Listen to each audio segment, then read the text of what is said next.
Erev Tov, everyone. So we discussed music last night. Let's continue with some of the halachot, some of the customs of the 3 weeks.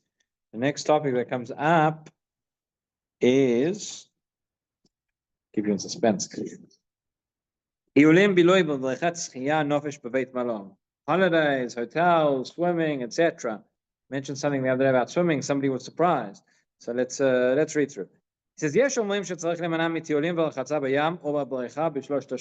are those who say that one should avoid any sorts of tiolim. We're talking about tiolim for enjoyment. We're not talking about walking outside for exercise. Obviously, that is permitted, and then one should still continue doing that throughout the 3 weeks and even the 9 days. But tiolim for enjoyment, going to swim in the sea or in a swimming pool, etc. So there are those who say that even during the 3 weeks one should avoid this, in order to decrease luxurious activity throughout the 3 weeks. As we've already mentioned a number of times, these are days in which we have to be a little bit more careful than we would normally be. Nonetheless, he says, again, we're talking about from Yud Zayin B'Tammuz until Rosh Chodesh, which will be next Shabbat is Rosh Chodesh. So really there is no, one is not required to be stringent about this during this period. The Gemara says, Misha Nichnas Av, Mematim B'Simcha. It does not say Misha Nichnas Shlosh Shavuot. And therefore, any things which bring you pleasure, things which bring you a little bit of luxury, right, that can be done until Rosh Chodesh. Things which are especially happy that we need to refrain from even now, such as musibot, concerts, dancing, etc. So therefore, there is no prohibition of going on a tiur, of going swimming, or going into a hotel during Chodesh Tammuz. What about the fact that there's a little bit of danger? So he says that the poskim would say we have to be a little bit more careful. But nonetheless, the regular rules of caution and safety, which one should take throughout the year. So certainly, if one is not as careful as they should be throughout the year and just says "Yeh Beseder," now is the time, not just to say "Yeh Beseder," but you should take the precautions you need. We have to have extra caution, but it doesn't mean that something that you would normally do, something that we wouldn't normally consider as dangerous, so we don't have to stop that. Normally, you go swimming again in a place that's okay. There's a lifeguard, etc. That would still be permitted until Rosh Chodesh. Once we get to Rosh Chodesh Av, so then we decrease in happiness. And therefore, from Rosh Chodesh and onwards, things that tiyul, going on trips, etc., which are just for the purposes of pleasure, then one should avoid it. If it is for an educational or for a medicinal, for a health, for the purposes of health, so that is still permitted even in the 9 days. And so too regarding swimming, he says, swimming in a swimming pool or in the sea, that is for the purposes of enjoyment, that's going to be forbidden, again from Rosh Chodesh. But if one needs to go swim for the purposes of health, etc., that would still be allowed. Okay. The next topic here, which comes up very interesting as well, is what about the bracha of shehechiyanu? The discussion amongst the Achronim, is one allowed? And we'll see, we have to differentiate between different cases where you would say the bracha of shehechiyanu. But essentially, what are the bracha of shehechiyanu we say? So shehechiyanu kimanu v'gyanu lazman hazeh. We are thanking Hashem and blessing Hashem for bringing us back to this time. It's a bracha that we say. It's a seasonal bracha that we say. But we are in a season that we aren't really so happy about. We don't want to be in this in the season. It's a time of mourning. It's a time of danger. It's time and all the rest of it. So therefore, should we go out of our way to avoid making the bracha of shehechiyanu during this time? So that is the discussion. So it says, there are those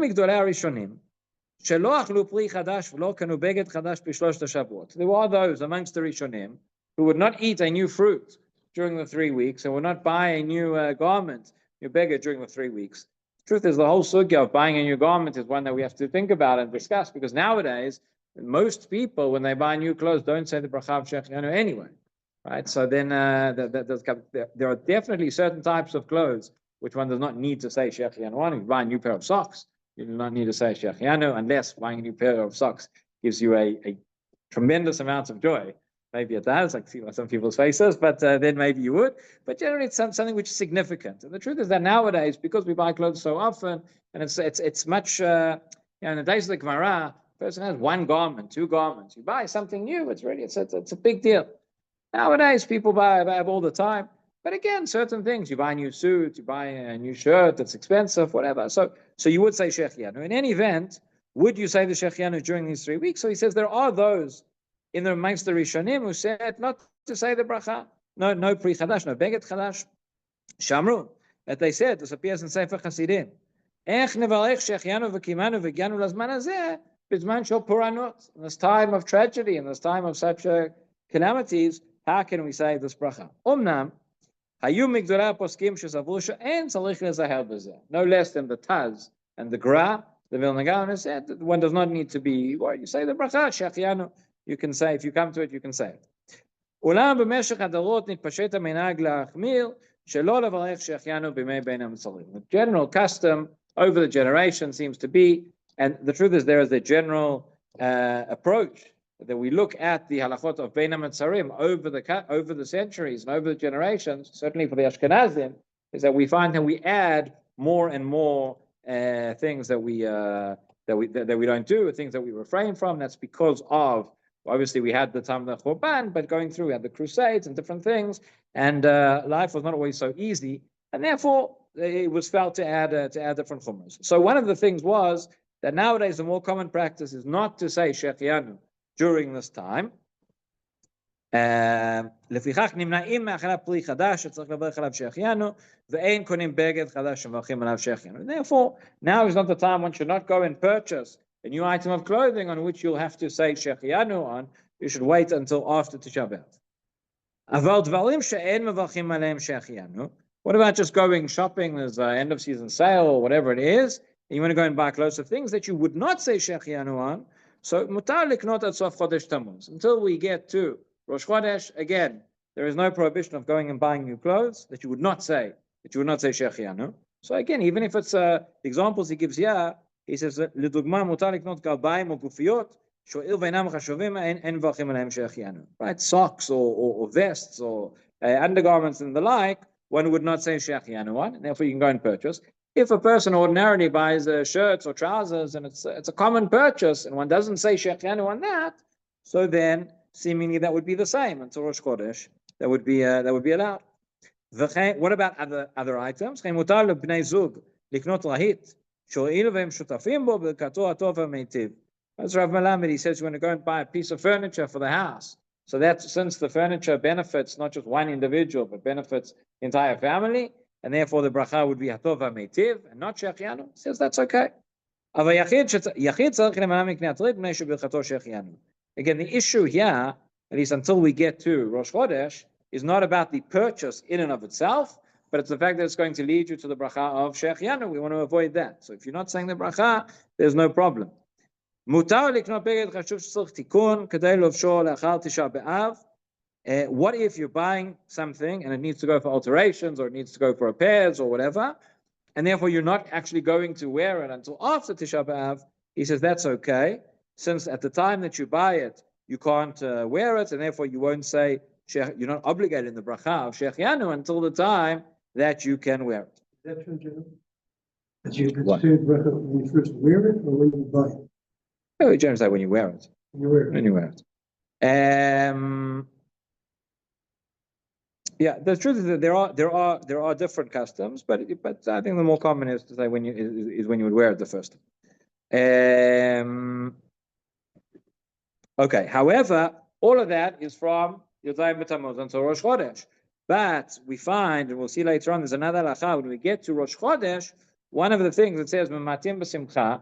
It also says Mematim b'Masav v'Matan, meaning business, commerce, buying things, going out. What you might call retail therapy. that you would refrain from Rosh Chodesh Av. And therefore, at that time, one shouldn't go out to buy things, buy clothes, etc., even if you're not going to say the bracha of shehechiyanu. That's from Rosh Chodesh. Now, there are other occasions, we all know, when you would say shehechiyanu, which is not related to purchasing something, but it's related to mitzvot. Mi shezdamna liyado mitzvah shemevachim alea shehechiyanu. There are certain mitzvot over which we would say shehechiyanu, like a brit milah, or like a pidyon haben, where we would say the bracha of shehechiyanu. So, mipnei shelo hu kavat moed habracha, ela min hashamayim zimnu liyado mitzvah shemevachim alea shehechiyanu b'mei ben hametzarim. Right? It wasn't you. You didn't decide when, with all the planning in the world. Right? It's not up to you ultimately when these things are going to happen. Kadosh Baruch Hu decides, and it happened that the baby was born when it was born. Then the Brit Milah takes place on even if it's on Tisha B'Av, right? You would say the bracha of shehechiyanu. It's not that's when the mitzvah is, and that's when you say the bracha. Other occasions, things which you don't plan. What if you see your friend and you've not seen for 30 days, right, and you're happy to see him? We spoke about this once. There is a Chachamim established the bracha of shehechiyanu.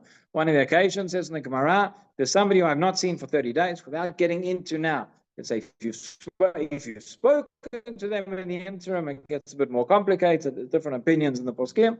But let's say you've not spoken to the person, you've not heard from them, you've not seen them for more than 30 days, and you are happy to see them. That's the shehechiyanu representative. So there's certain people we haven't seen for more than 30 days. We're not happy to see them.